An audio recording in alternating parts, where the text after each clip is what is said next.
품종편입니다. 보시다시피 다양한 국내에서 지금 재배 중인 품종들입니다만 아주 다양하죠. 뭐 어떤 사람들은 천여 종이다. 또 어떤 분들은 3천여 종이다라고 전 세계적으로 이렇게 얘기하고 있는데요. 그게 그렇게 중요한 건 아닌 것 같고 우리 풍토에 맞는 품종이 가장 중요한 것 같습니다. 제일 상단에 보니까 이게 빨간 계열, 그죠? 이게 이제 우리가 흔히 얘기하는 동양계입니다. 동양계. 일본 계열이죠. 네. 좀 작고 무르지만 당도는 아주 좋죠. 그리고 이제 흑자서 우리가 말하는 자색 계열, 크기가 좋고 보구력이 좋죠. 그리고 이제 노랗고 노란 체리들요. 예, 레이니어 계열. 여튼 뭐 워낙에 다양합니다만은 아까 말씀드렸다시피 내 농장에 내 지역에 맞는 게 중요할 텐데 중요한 요인에 대해서 한번 살펴보도록 할게요. 아까도 제가 말씀드렸죠.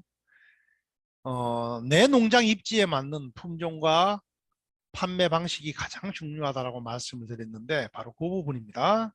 자, 먼저 농장을 시작하시기 전에 나는 어떤 형태의 농장으로 갈 것인가를 결정하셔야 됩니다.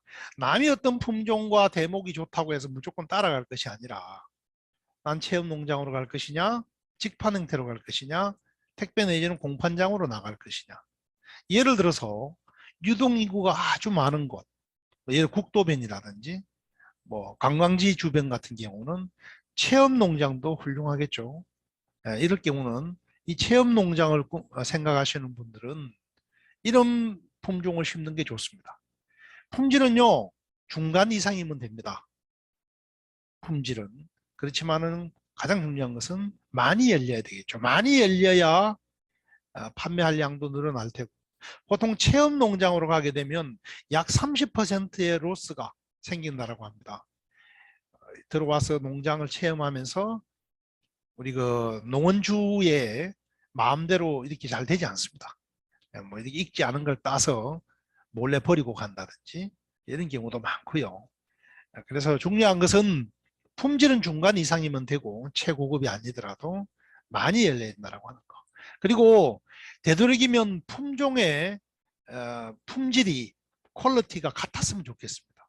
그러니까 예를 들어서 어떤 거는 품질이 떨어지고요. 어떤 건 아주 고급 품종을 이렇게 혼식해 두면 뭐만 체험하겠습니까? 당연히 좋은 품종만 수확을 해 가겠죠. 예. 거기에다가 직판과 병행하면은 최고의 상승 효과를 낼 수가 있다. 직판. 사실은 뭐 두 번째 설명드리겠습니다. 가장 깔끔한 형태죠. 요거 마찬가지 직판도 유동인구가 많아야 된다는 것은 체험농장하고 같은 조건이겠고, 요 이제 품질별로 이제 진열을 해야 되겠죠. 아주 좋은 품질, 그리고 상품, 중품, 또 쉽게 먹을 수 있는 또 약간 질이 떨어지는 것도 상관없겠죠. 쉽게 손이 갈 수 있으니까. 여튼 제가 경험한 바로는 이 직판 형태가 가장 속편한 판매 방식입니다. 뭐 택배 같은 경우는 보내놔 놓고 속을 이게 안심할 수가 없어요. 세 번째 택배 공판장 같은 경우에 나는 체리를 하고 싶은데 유동인구가 아주 적다. 사람이 거의 오지 않는 곳이다. 라고 한다면은 반드시 흑적색의 단단하고 단단한 고급 품종을 선택해야 되겠죠. 왜냐하면 멍이 든다든지 이렇게 되면 안 되잖아요.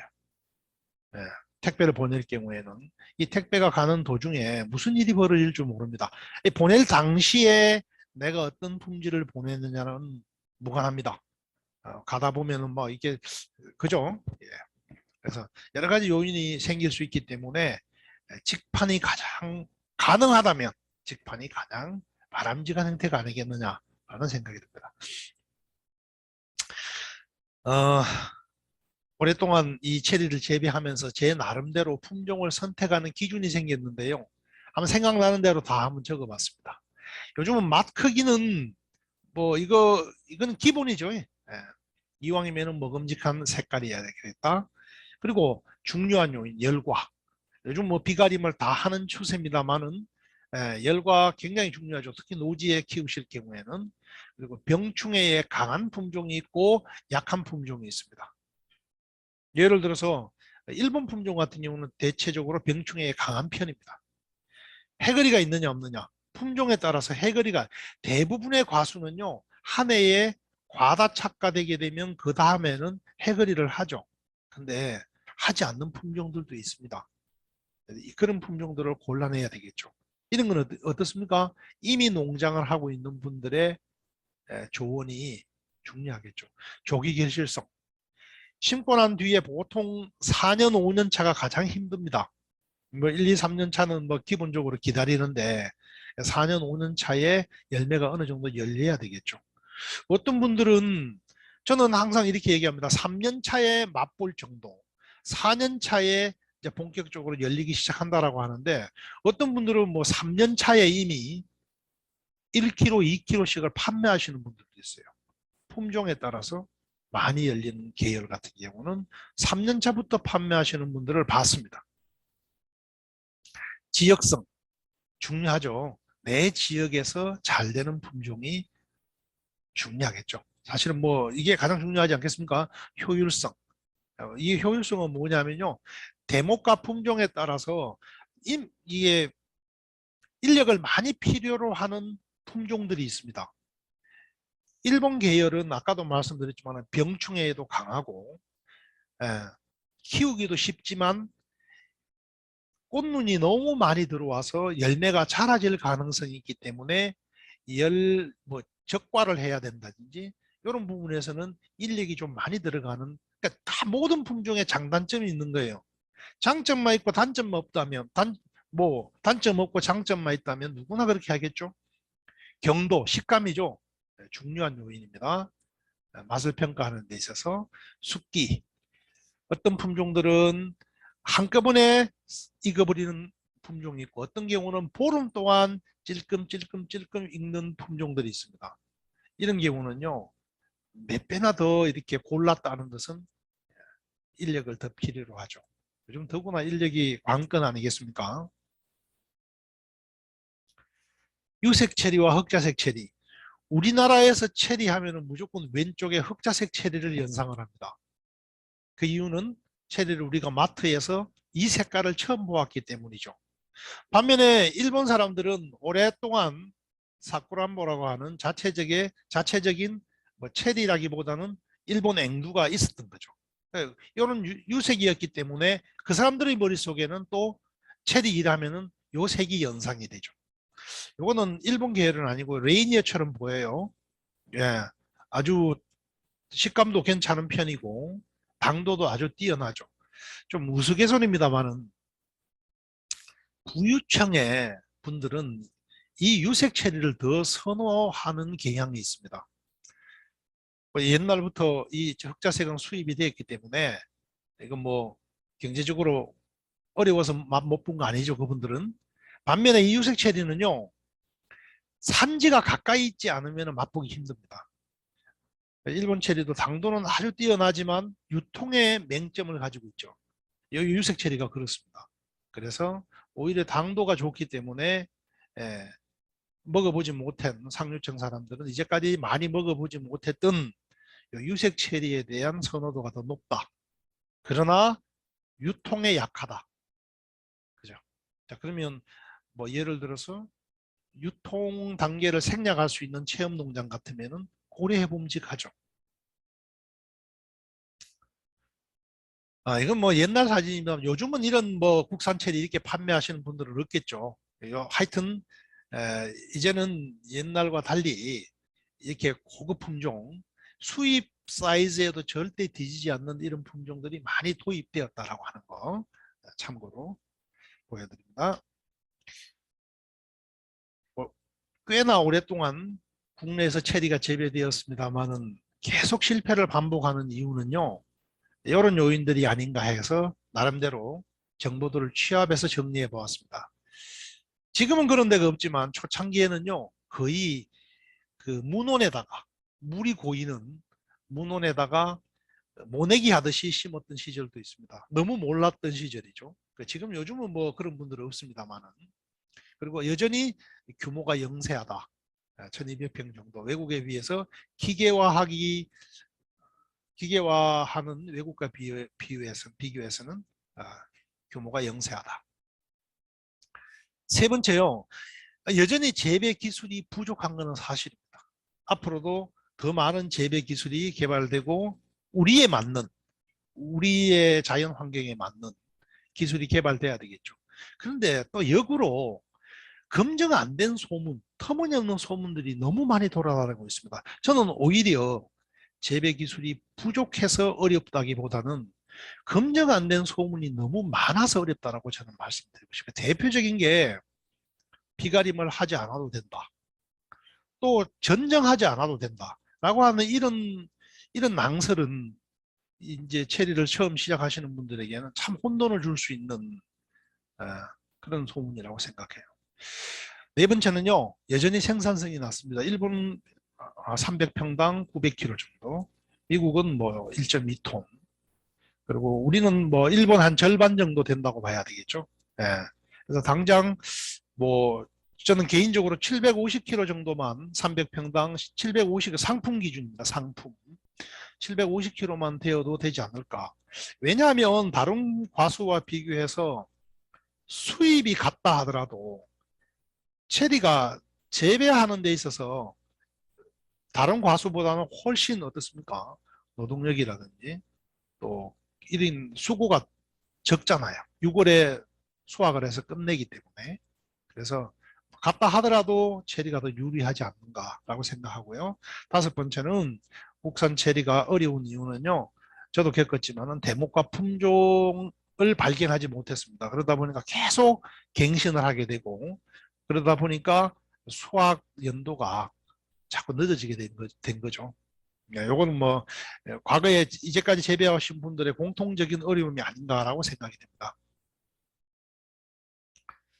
미국 체리 숙기표입니다. 캘리포니아 기준이에요. 그래서 우리나라에 맞게끔 제가 이렇게 다시 한번 맞춰봤습니다.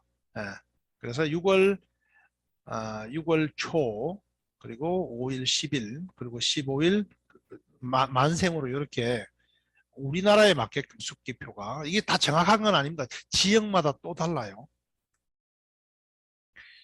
구체적인 품종편으로 들어가서 제가 재배했던 우리 국내에 좀 괜찮다 싶은 품종들을 이렇게 다 적어봤습니다. 그래서 5월 25일에서 5월 말까지 사이에 있는 품종들, 그리고 6월 초에도 이렇게 수확이 가능한 품종, 그리고 6월 1일에서 10일 사이, 그리고 6월 10일 정도 기준으로 했을 때 이렇게, 그리고 이제 20일 넘어가면 저는 만생종이라고 부릅니다. 6월 20일. 제 지역에서 6월 20일이지만은 예를 들어서 순천이라든지 남부지방 같은 경우 어떻습니까? 훨씬 더 빨라지겠죠.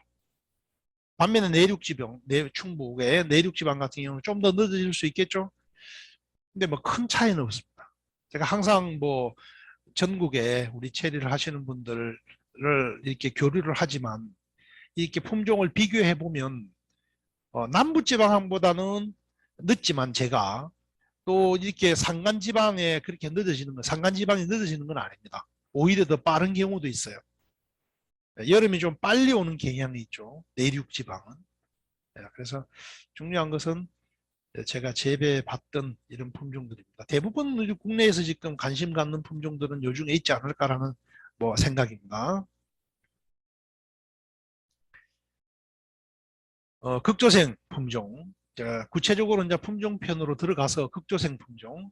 보통 이제 5월 말에서 6월 초순까지 생산되는 품종입니다.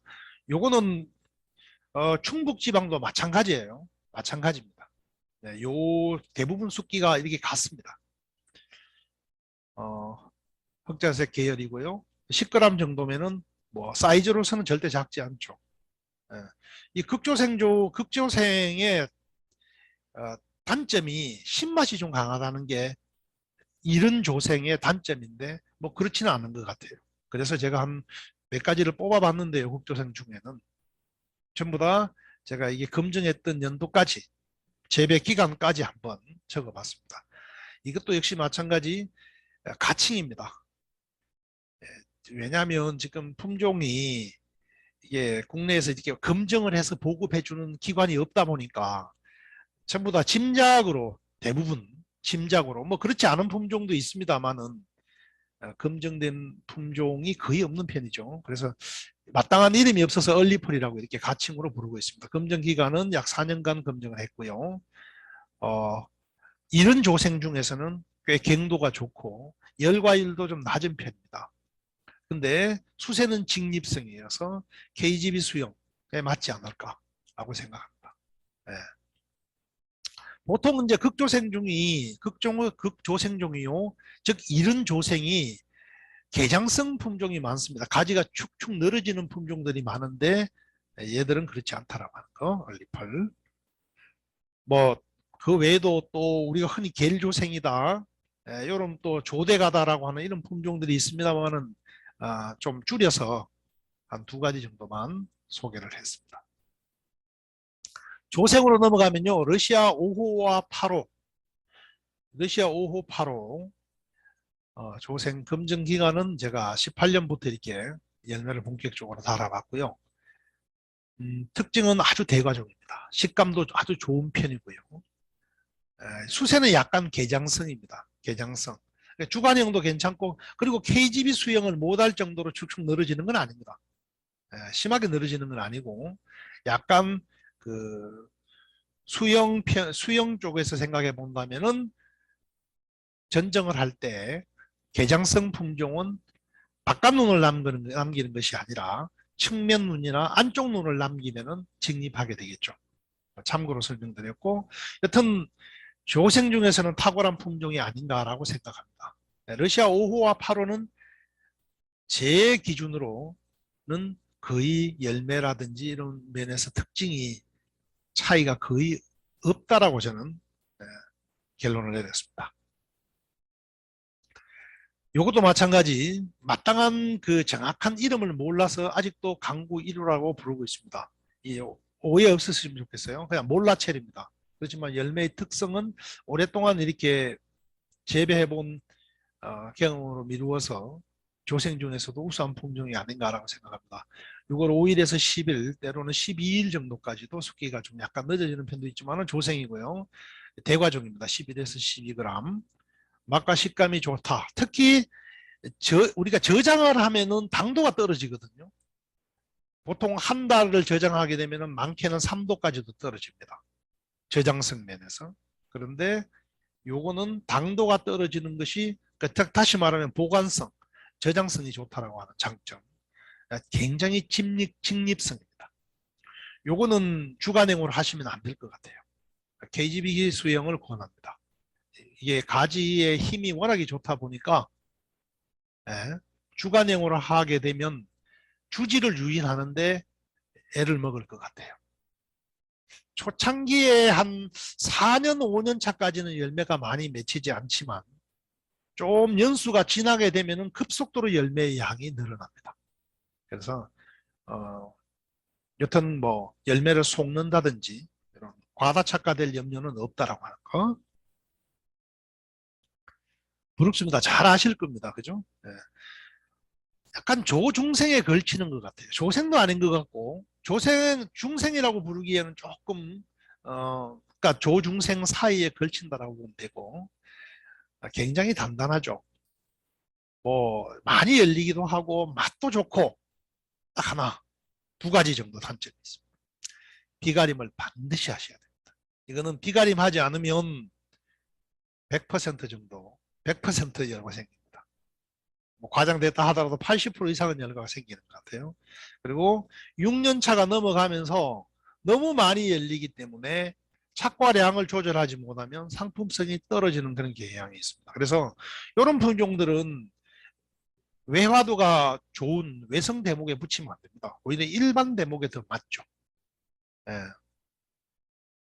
간혹 이제 저도 이제 유튜브에 이렇게 소개를 한번 한 적이 있는데 이 조심하셔야 될 게 열과가 생긴다, 생기지 않는다라고 하는 기준은요.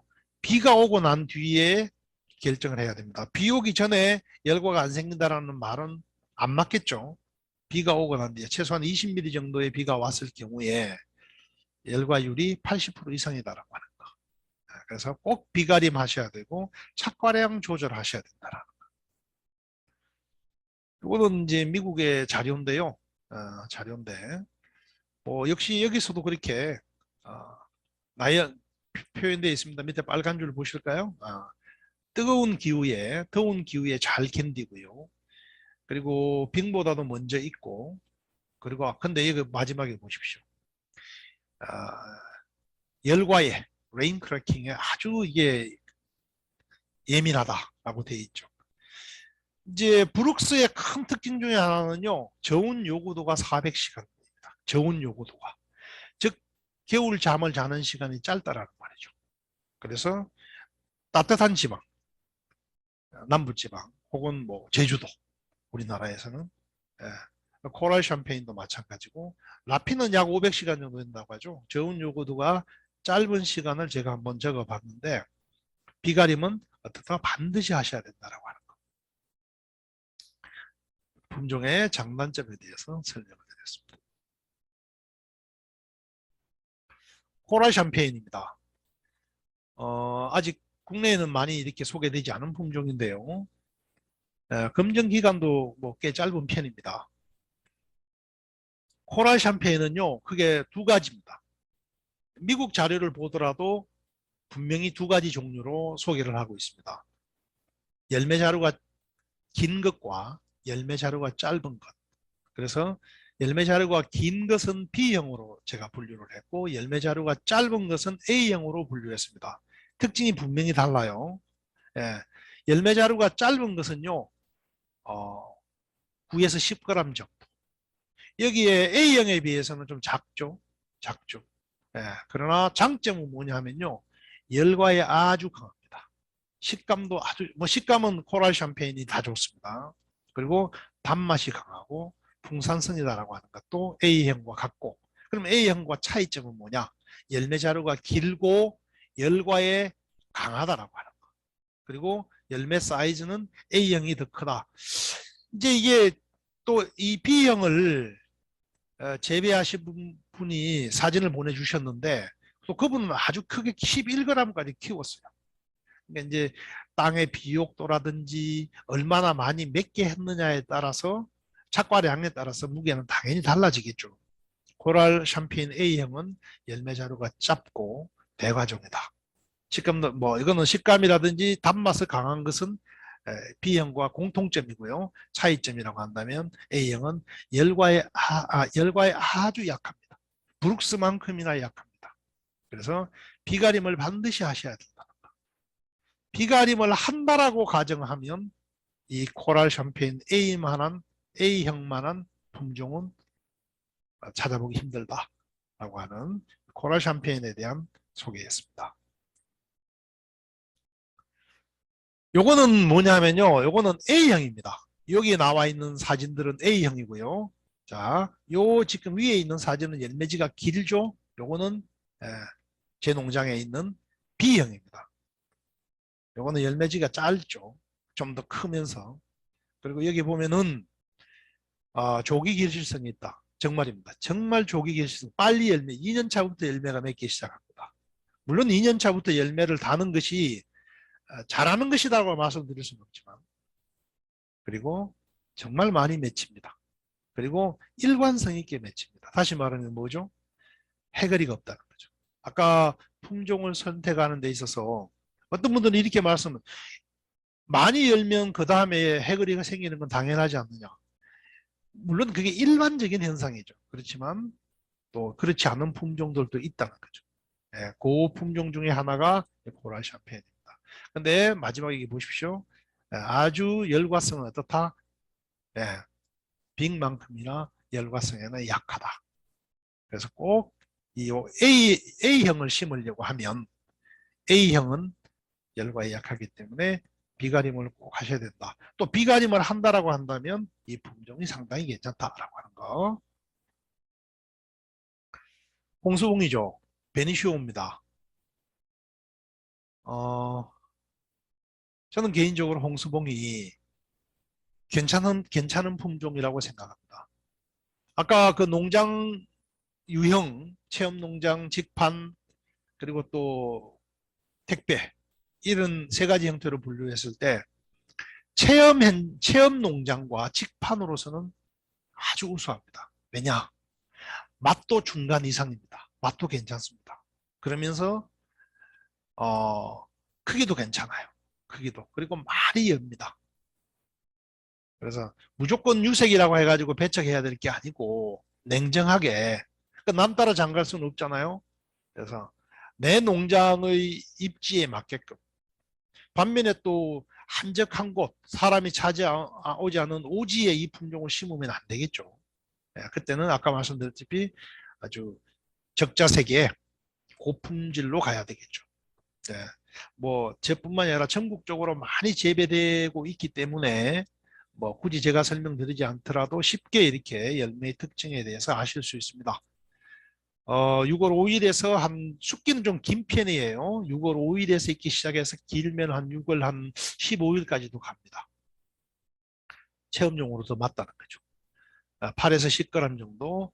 보통 뭐 일본 체리라면은 동양종이라면은 뭐 6g, 뭐 8g, 6g, 7g 이리 생각을 하는데 요건 또 좀 더 큽니다. 열과에도 뭐 그리 약한 편은 아니고요. 식감도 보통이고 단맛이 강하죠. 과즙이 많고 많이 열면서 수세는 직립성이어서 KGB 수용 괜찮습니다. 체험 농장이나 직판용으로 알맞다. 그러나 택배를 보냈을 경우에 하루 뒤에 택배가 되었을 경우에는 멍 같은 게 나타날 수 있다. 그래서 소비자의 불만을 살 수가 있다라고 하는 장단점에 대해서 말씀드렸어요. 블랙펄입니다. 좀 더 우리나라에서는 검증이 필요하지 않은가라고 생각을 하는데 여튼 제가 이제까지 지켜본 바로는 블랙펄의 특징은 이렇습니다. 조중생인 것 같아요. 조중생. 근데 아무래도 중생 쪽에 가깝죠. 조중생인데 대과입니다. 11에서 12g. 단단한 편이고요. 간혹 체리의 맛이 청량감이 나는 품종들이 있습니다. 청량감. 무슨 말이냐면은 좀 환타 같은 어떤 우리 음료수 있지 않습니까? 그런 약간 인공 조미료와 같은 그런 시원한 맛, 기분 나쁘지, 기분 좋은 맛. 예, 이런 맛이 나는 게 이 품종의 또 하나의 특징입니다. 직립성입니다. 게이지 수행에 맞고 미국 자료에 의하면 블랙펄은 굉장히 단단하다고 되어 있는데 어떻게 된 건지 국내에서는 비에 아주 약합니다. 제가 지켜본 3년 동안은 비에 약합니다. 물론 또 앞으로 지켜보면 어떤 또 특징이 나타날지는 모르겠습니다만 지금까지는 그렇습니다. 그래서 이렇게 과숙되게 되면 완전 숙기로 접어들게 되면은 말 그대로 블랙이 됩니다. 그래서 여기에 보면은 예, 뭐 빙보다도 8일에서 10일이 빠르고 미국 기준입니다. 예, 첼란하고 비슷하게 읽는다. 첼란이 국내에서 중생이라고 봤을 때뭐 거의 이것도 우리나라에서는 중생이죠. 예, 하여튼 여기에서 말하는 특징과 여기서 말하는 특징과 그 굉장히 단단하다라고 되어 있어요. 예, 여기 보면은 아주 단단하다라고 되어 있습니다. 저장성도 좋고. 그러나 이게 아직 검증된 품종이 아니고 검증해 주는 기관이 아직 없다 보니까 이게 다를 수가 있어요. 진품하고 다를 수가 있습니다. 여튼 블랙펄에 대한 이제까지의 재배담을 말씀드렸고요. 요즘 또 이제 또 좋아하는 품종이 버건디 펄입니다. 중생종이죠. 아주 대과종입니다. 어, 아직 검증 기간은요. 저는 좀 짧은 편입니다. 국내에서는 한 8년 정도 된 농장에 있는 걸로 알고 있고요. 지금 숙기는 10일에서 15일 중생입니다. 12g 정도의 아주 대과종이에요. 아주 단단합니다. 맛과 식감이 우수하고요. 열과에도 아주 강한 편입니다. 열과에도 강한 편입니다. 중간 풍산성, 적당히 열린다라는 말이죠. 또 여기에 동의하지 않는 분들도 있어요. 어느 품종이나 6년 차가 넘어가게 되면 많이 열립니다. 네, 그때 가서 6년 차 정도 됐을 때 상품성이 없을 정도로 수확하기가 난감할 정도로 많이 열리거나 자라서는 안 되겠죠. 근데 이거는 그렇지 않습니다. 꾸준히 사이즈가 유지가 된다. 또 거꾸로 얘기하면 4, 5년 차에는 어떻습니까? 3, 4, 5년 차에는 조금 인색하게 열린다. 이렇게 볼 수도 있겠죠. 그러니까 품종이라고 하는 게 좋은 점만 있고 또 나쁜 점만 있는 게 아니라고 하는 겁니다. 하여튼 상품성은 아주 양호하고 지금 국내에 도입되어 있는 품종. 이제 제가 뒷부분에 이제 그 시식회, 체리 시식회에 대한 품종을 가장 이제 확실하게 알 수 있는 방법은 직접 먹어보는 거잖아요. 그래서 이게 제가 이제 그 체리 시식회를 품종 시식회를 한번 해보면 버건디 펄 그리고 아까 그 러시아 8호 그리고 강구 1호가 아주 평이 좋습니다. 열매 자체만으로 특징으로 봤을 때는요. 물론 품종을 선택할 때는 열매만 보고 결정할 수 있는 건 아니죠. 어떻게 자라는지, 잘 자라는지, 병충해는 어떤지 이런 요인도 있다라고 말씀을 드렸는데 하여튼 열매적으로는 아주 우수한 품종이다라고 말씀드릴 수가 있습니다. 코넬 대학에서 펄 시리즈는 코넬 대학에서 개발 육종됐다라고 되어 있습니다.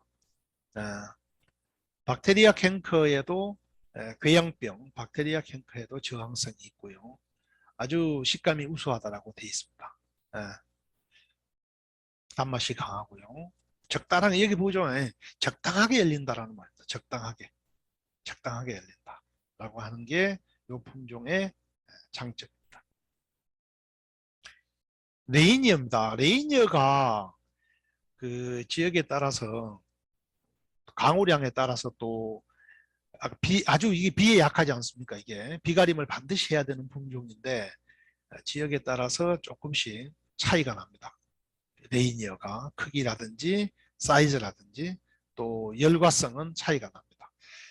뭐 레이니어만큼 국내에서 오랫동안 검증된 품종은 없을 거예요. 근데 이 변종은 좀 비교적 짧습니다. 레이니어가 제가 검증한 기간이요.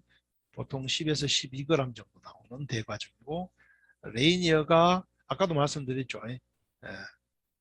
우리 흔히 말하는 상류층의 분들이 좋아한다.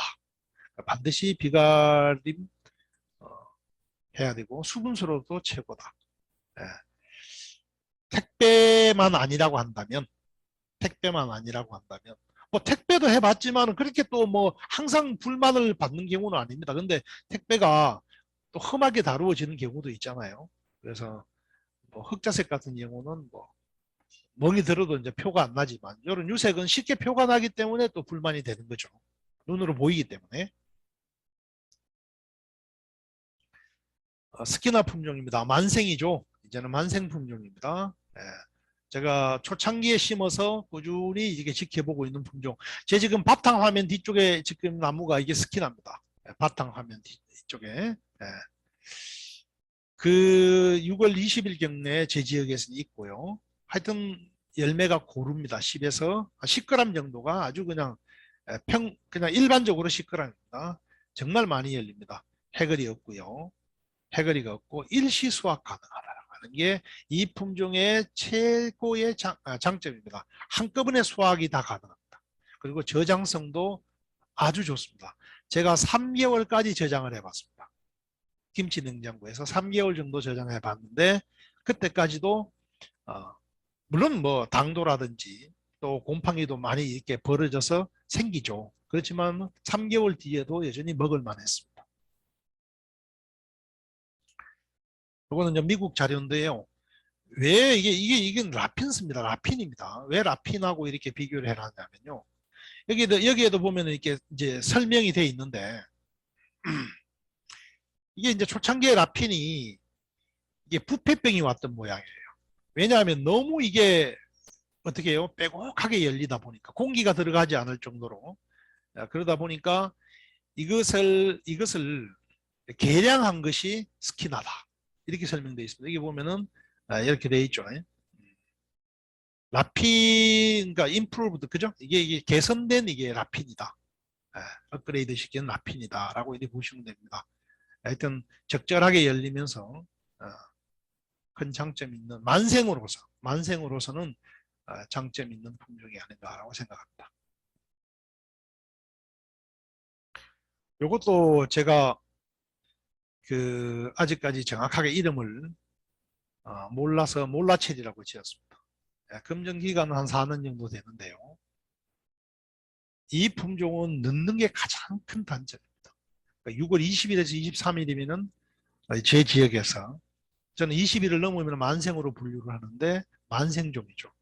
이 보시다시피 포도송이처럼 열리면서 중요한 것은 이렇게 열려도 뭐 4년간 지켜봤으니까 하여튼 10g을 유지하고 보통 우리가 6월 20일을 넘어가면 뭘 걱정을 하죠? 그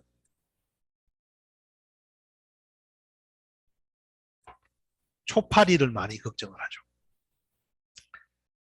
지금 수확하기 직전이니까 한 23일 정도에 찍은 사진 같은데 전혀 열과가 안 보이죠. 전혀 이게 열과라든지 초파리는 열과가 있어야만 또 초파리 침입이 빈번하게 일어나는데 그 일체 늦음에도 불구하고 그런 게 없었다라고 하는 게 이 품종의 장점입니다. 그러니까 워낙 많이 열리다 보니까 체험 농장이라든지 또 직판으로서도 알맞다.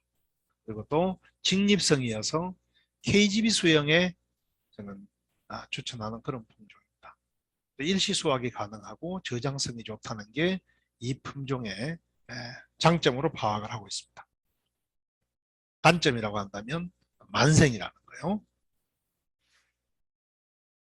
미국의 린농 박사님인가요? 린농 교수님이 추천한 미국의 10대 유망 체리 품종입니다.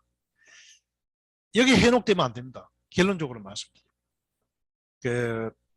제가 주로 빌려 쓰는 표현이 강남의 귤이 강북의 탱자된다는 말이 있듯이 이게 지역성이 많이 작용하는 게 체리가 아닌가라고 생각합니다. 물론 우리 국내에서조차도 좀 차이가 있겠죠. 지역적으로. 네, 그래서 우리나라에서 검증된 것도 있고 검증 안 된 것도 있습니다. 이를테면 산티나 같은 경우는 여기 이제 유망 품종이라고 되어 있습니다만은 제가 이렇게 괜찮다라고 아까 조금 전에 분류했던 품종 안에는 못 들어갔잖아요. 이게 아주 생각보다 무르더라고요. 물러서 흑자색인데도 단단하지 않았다라고 하는 거. 또이 수트노트 같은 경우는 좀 이렇게 숙기가 좀 늦다라고 하는 거. 늦다라고 하는 게 또. 하여튼 앞으로 이제 하나하나 이제 국내에 이제 품종이 도입되어서 검증을 하게 되면 어, 가타부타 이제 여기에 대한 품종 평가가 있겠지만 좋은 품종으로 이렇게 분류된 것도 있고 아직까지 검증이 안 된 것도 있으니까 무작정 여기에 나와 있는 미국의 10대 유망 품종이라고 해서 국내에서 좋은 것만은 아니다라고 하는 거 유념하시기 바랍니다. 제가 이런 표현을 씁니다. 백문이 불여일견이고 백견이 불여일미다. 그죠? 100번 보는 것보다 한 번 먹어보는 게 더 확실하겠죠. 품종에 대한 평가는. 그래서 제가 이제 기술센터라든지 강의를 가서 품종에 대해서 사실은 궁금한 점이 가장 많잖아요. 그래서 제가 시식회를 열어드리는데, 예. 근데 한번 보십시오. 우리 농가에서 이 모든 다양한 품종을 맛보려고 하면은 얼마나 노력이 많이 듭니까? 그죠? 매번 또 익을 때마다 이른 조생, 뭐 조중생, 중생 익을 때마다 다 가볼 수는 없잖아요. 그래서 제가 이렇게 요청하는 지자체라든지 또 장목반이 있으면 제가 가서 요 체리 시식회를 갖다가 열어드립니다. 제가 시간이 일정만 되면은 그래서 요 준비물이라든지 이런 부분은 또 센터라든지 장목반에서 부담을 하셔야 됩니다. 저도 이게 어떨 경우에는 열매가 없어서 사가야 되는 경우도 있거든요. 이거는 이제 제가 직접 시식회 행사를 할 때 찍은 사진들입니다. 그래서 뭐 한번 맛보는 게 가장 품종에 대한 특성을 파악하는데 그나마 가장 효율적인 방법이 아니겠나라고 해서 제가 제안을 드리는 겁니다. 품종은요 사람마다 또 다 다릅니다. 그리고 또 같은 열매를 먹고도 평가가 또 제각기 다릅니다. 그래서 남의 말만 믿을 것이 아니라 내가 직접 먹어보고 내 농장에 심을 품종을 선택한다는 것이 중요할 것 같아요. 예, 품종에 대한 설명 부족한 부분이 있지만은 요 부분은요 6월 달에 열매가 익을 때 체험 농장을 활용한다든지 또 직접 농장에 가서 확인하는 게 가장 효율적인 방법이다라고 하는 것을 말씀드리면서 품종에 대한 강의도 마치도록 하겠습니다. 이상 영덕 키토산 체리 농장이었습니다.